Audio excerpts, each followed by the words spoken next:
welcome to the Language of Leadership, the podcast that gives you real talk on how to lead with purpose, clarity, and courage. I'm your host, Chuck Marting, and today we're getting into a topic that every leader, manager, and teammate has faced, but fewer master: conflict. Workplace conflict. How do you recognize it, address it, and most importantly, how do you resolve it without wrecking morale or productivity? This isn't about avoiding conflict. That's a myth. Great leaders don't run from conflict. They face it and turn it into progress. So let's break this down.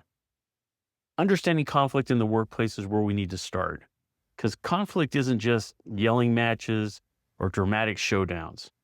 Most workplace conflict simmers under the surface. Passive aggressive comment here, a missed email there, tension in a meeting that nobody names. Here's the thing. Conflict is inevitable when people care about what they do. But unmanaged, it's toxic. So Andy Jassy, he is the current CEO of Amazon. When he stepped in after Jeff Bezos, there was mounting internal friction, particularly around return to office policies and working conditions in fulfillment centers. Instead of enforcing a top-down mandate, Jassy encouraged a series of team-level conversations, and he gathered feedback through internal forums and town halls. Now, it didn't eliminate all the conflict, but it showed that leadership was listening, and it de-escalated some of the most intense pushbacks. So the lesson here, leadership isn't about smoothing over tension. It's about channeling it productively. Now, how do you spot early signs of conflict? You can't fix what you don't see. Good leaders are like emotional radars. You watch, you listen, and you notice the shift in team dynamics. Is someone withdrawing? Is sarcasm replacing clarity?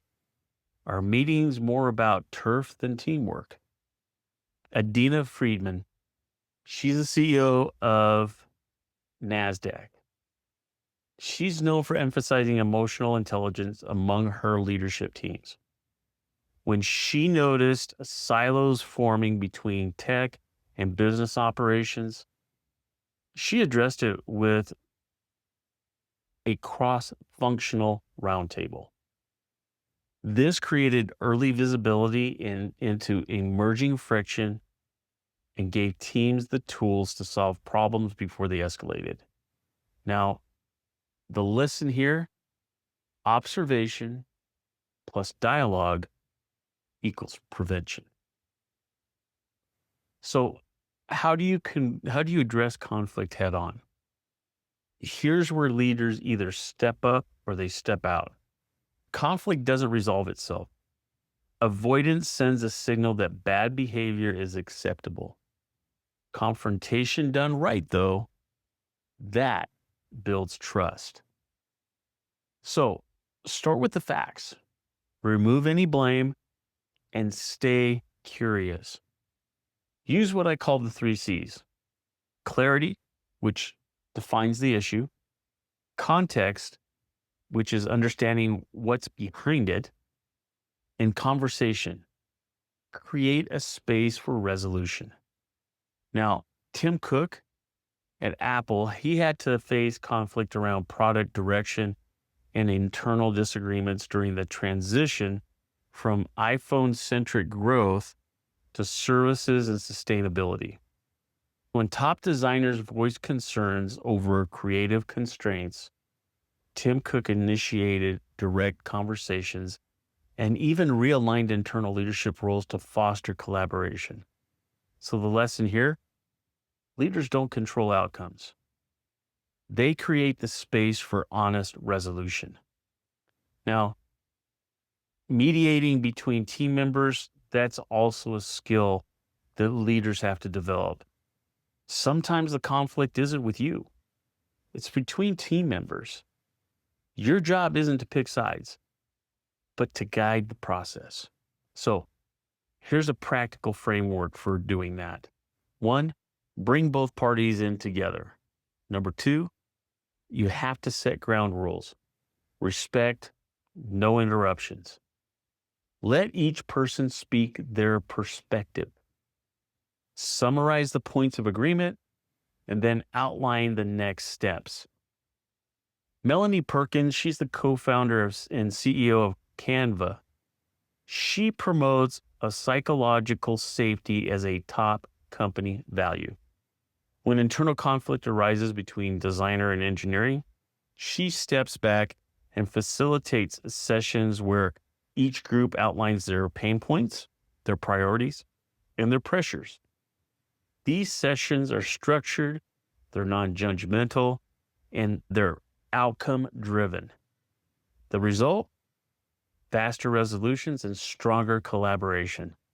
So the lesson here, you need to empower people to resolve their own conflicts, but with your guidance.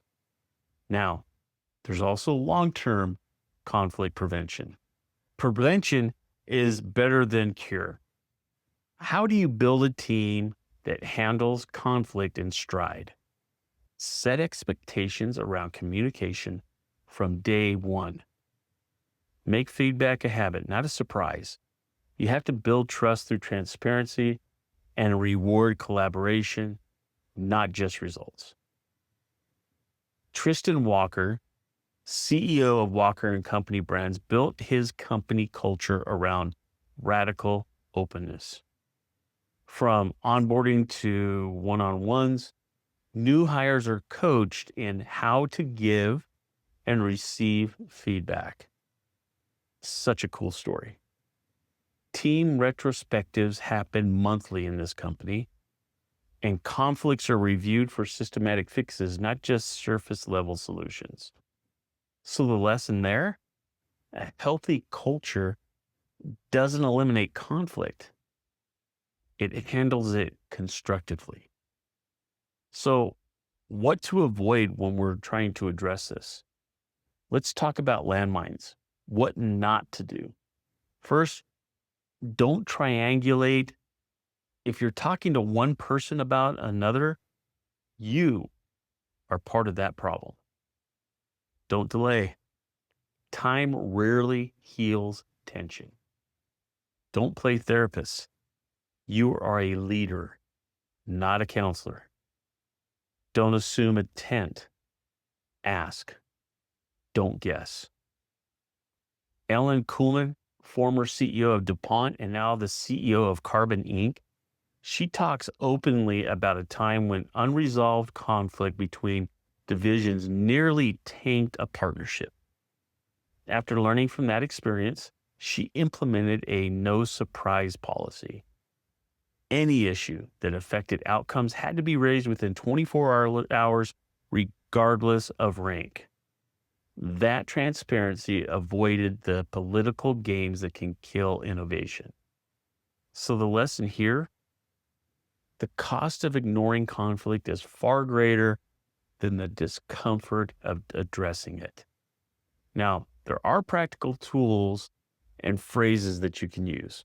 So here are a few tools you can start using today. Help me understand. This opens up dialogue without accusation. What do you need to move forward? This helps shift the focus from blame to resolution.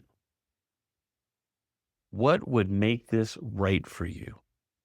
This empowers the other party without conceding control.